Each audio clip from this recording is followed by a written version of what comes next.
আপনারা জানেন যে বর্তমান সরকার এবার প্রবাসীদেরকে যে আমাদের যে ত্রয়োদশ জাতীয় সংসদ নির্বাচন আছে সেই নির্বাচনে অংশগ্রহণ করার জন্য একটি সুযোগ করে দিয়েছে। এই লক্ষ্যে আমাদের যে নির্বাচন কমিশন, সেই নির্বাচন কমিশন নিরলসভাবে কাজ করে যাচ্ছে।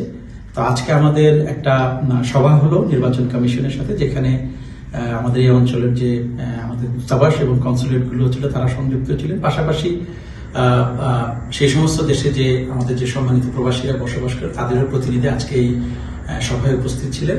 তো সভায় আসলে যেভাবে আমাদের ভোটদান প্রক্রিয়া, বিশেষ করে প্রবাসীরা যেভাবে ভোটদান করবেন সেই প্রক্রিয়া নিয়ে বিস্তারিত আলোচনা করা হয় এবং কি কি চ্যালেঞ্জ আছে সেই চ্যালেঞ্জগুলোকে কিভাবে নিরসন করা যায় সেই বিষয়টা নিয়েও আলোকপাত করা হয়। এটা একটা ইন্টারেক্টিভ সেশন ছিল।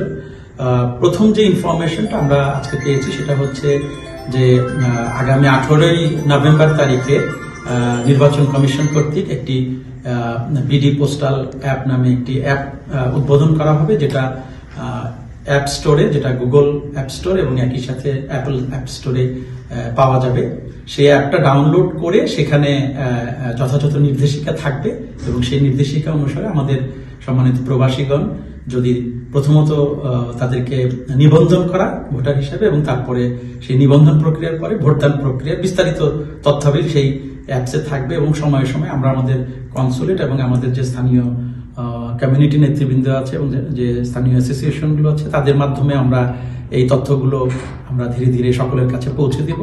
তো আমি দুবাই এবং উত্তর আমিরাতে বসবাসরত সকল প্রবাসী ভাই বোনদেরকে উৎসাহিত করব তারা যাতে আমাদের যে সরকার যে প্রবাসীদের ভোটদানের যে প্রচেষ্টাটা গ্রহণ করেছে সেই প্রচেষ্টায় সকলে সম্পৃক্ত হবেন এবং এই প্রচেষ্টাকে সফল করবেন এবং আপনারা নিয়মিতভাবে কনসুলেটের যে বিভিন্ন ঘোষণাগুলো আছে সামাজিক মাধ্যম সেখানে চোখ রাখুন এই বিষয়ে বিস্তারিত জানতে। পাশাপাশি আমাদের দুবাই এবং উত্তর আমিরাতে যে সমস্ত বাংলাদেশ অ্যাসোসিয়েশনগুলো আছে তাদের সাথেও আপনারা এবং প্রফেশনাল যে অর্গানাইজেশনগুলো আছে তাদের সাথেও আপনারা যোগাযোগ রাখুন এবং যোগাযোগ রেখে এই বিষয়ে বিস্তারিত জানেন এবং নিজে ভোট দিন এবং অন্যকে ভোটদানে উৎসাহিত করুন।